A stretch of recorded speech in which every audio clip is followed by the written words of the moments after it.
푸른색 근무복 아래의 비밀스러운 자들.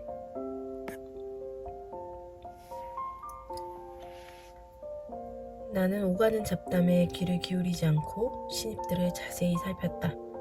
푸른색 경비 근무복 위로 낯선 얼굴이 보이면 늘 이상한 기분이 든다. 물론 그것도 딱 일주일뿐이고 그 다음부터는 그 얼굴들이 사복을 입고 나타나는 게 더 이상해진다. 나는 선생 노릇하는 것이 즐겁다. 조셉과 담당 구역으로 걸어가면서 최근에 있었던 노조 선거 결과가 적힌 게시판, 거의 아무도 쓰지 않는 자동 구두 닦기 기계, 무료 폼보드라는 라벨이 붙어있는 쓰고 남은 폼보드 더미 등이 있는 곳을 가르쳐줬다. 여기야말로 일을 하면서 신경 써야 할 세세한 부분을 알려주기에 괜찮은 장소라는 생각이 든다. 그런데 내가 나도 모르게 아다의 대사를 일부 훔쳐다 쓰고 있다는 사실을 깨닫는다. 사람들에게 바보가 되지 말라고 상기시켜줘야 해요. 이런 지혜로운 말은 그대로 전달한다. 내가 생각해낸 지혜도 곁들인다. 가령 안내를 할 때 복도 아래쪽 같은 표현을 쓰지 않는 게 좋다. 영어가 익숙치 않는 관광객들 중에서 그 말을 듣고 아래층으로 내려가는 사람들도 종종 있기 때문이다. 조셉은 설명을 계속하는 나에게 가끔 신중한 질문들을 했고 그때마다 모든 질문에 답할 수 있는 나 자신이 자랑스러웠다. 내 옆에 서 있는 이 사람과 편안한 유대감이 느껴지고 그 벅찬 마음이 내 판단력을 흐린다. 나는 평소에는 부끄러워 입 밖으로 꺼내지 않았을 신념들을 말하기 시작한다. 빠른 말투로 이 일에 내가 얼마나 헌신적인지를 토로한다. 영원히 경비원으로 일하고 싶다고, 다른 일을 할 이유를 찾을 수 없다고 말한다. 너무도 단순하고 직관적인 일이고 뭔가를 계속 배울 수 있고 무슨 생각이든 전적으로 자유로이 할 수 있는 일이라서 그렇다고 이유를 덧붙인다. 관절에 무리가 가지 않는 나무바닥과 천년 묵은 예술품에 감사하는 마음, 뭔가를 팔거나 거짓말을 하거나 구덩이를 파거나 포스기를 두드리는 등 내가 하지 않아도 되는 일에 감사하는 마음을 가지는 쪽을 택할 것이다. 정말이지 괜찮아요. 살아있고 가족이 있고 양심을 잃지 않았으니까. 날 죽이려고 했던 사람을 지금 당장 만나면 악수를 할 수도 있어요. 그러지 않을 이유가 없잖아. 괜찮아요. 이야기를 마친 조셉은 일과를 끝내고 그레이트홀에 모인 동료들을 둘러보며 말한다. 이 푸른색 근무복 아래에는 정말 갖가지 사연들이 있을 거예요.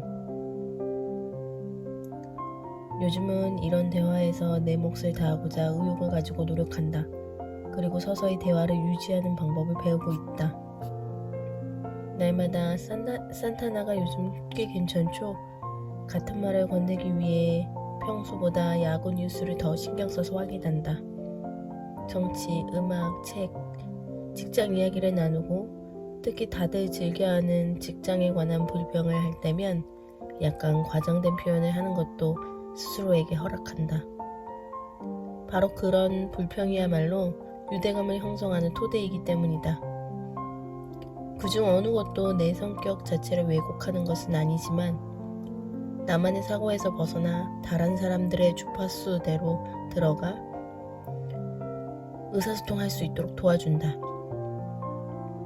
최고의 대화 요령은 질문, 그 중에서도 기나긴 대답이 필요한 열린 질문을 던지는 것이다. 미술관 경비가 되는 것을 인생 목표로 삼고 출발하는 특별한 부류는 존재하지 않고 따라서 수없이 많은 형태의 사람들이 이 직업을 택하며 각자 서로 다른 동력을 가지고 일에 임한다. 나는 매사를 경계하며 유령처럼 일하는 사람이었고 그는 성숙하고 완전한 어른이었다. 그의 자연스러운 온기와 솔직함은 내가 스스로 고집하고 있는 고독을 위협했다. 있잖아, 정말 나쁘지 않은 직업이야. 발은 좀 아프지만 그걸 말고는 아무 데도 아프지 않잖아.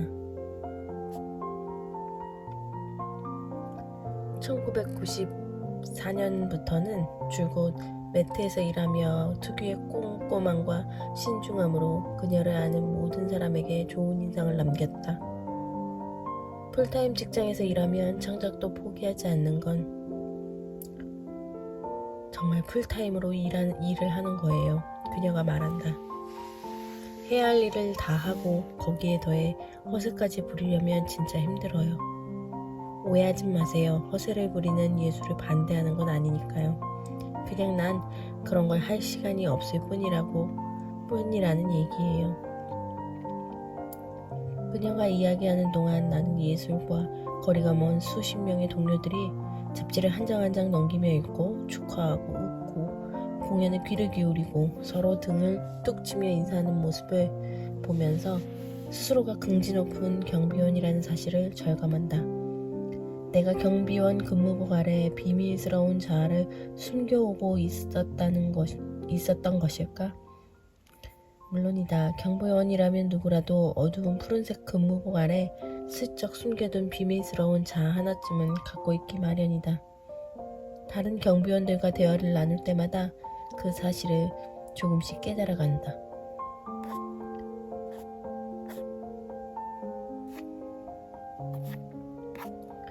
그 모든 소통에는 내가 세상의 흐름에 다시 발맞출 수 있도록 돕는 격려의 리듬이 깃들어 있다. 비타는 다른 무엇보다도 그 리듬을 상실하는 것이다. 누군가를 잃고 나면 삶에 커다란 구멍이 뚫리고 한동안 그 구멍 안에 몸을 움츠리고 들어가 있게 된다. 여기서 일하면서 나는 매트라는 웅장한 대성당과 나의 구멍을 하나로 융합시켜 일상의 리듬과는 거리가 먼 곳에 머물 수 있는 기회를 잡았다고 생각했다. 내가 삶에서 마주할 대부분의 커다란 도전들은 일상 속에서 맞닥뜨리는 작은 도전들과 다르지 않다. 인내하기 위해 노력하고 친절하기 위해 노력하고 다른 사람의 특이한 점들을 즐기고 나의 특이한 점을 잘 활용하기 위해 노력하고 관대하기 위해 노력하고 상황이 좋지 않더라도 적어도 인간적이기 위해 노력하는 것. 위지인 무리 사이에 끼어앉아 나 혼자 유일하게 이곳에 속한 사람이라는 기분을 즐긴다.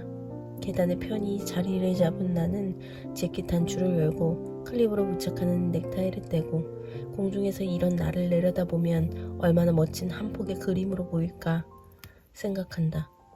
이 위대한 도시의 심장부에 있는 위대한 미술관의 계단에 작은 경비원 하나가 앉아있다. 작지만 더 이상 보이지 않는 존재는 아니다. 앉은 자리는 편안하고 근무복은 몸에 잘 맞는다. 미술관에 발해를 들여놓는 사람이라면 누구나 덤벼볼 만한 가치가 있는 숙제 같다. 예술을 경험하기 위해 사고하는 두뇌를 잠시 멈춰줬다면 다시 두뇌의 스위치를 켜고 자아를 찾아보는 것도 좋지 않을까. 그렇게 하면 더 많은 것을 배울 수 있지 않을까. 144일차 독서였습니다.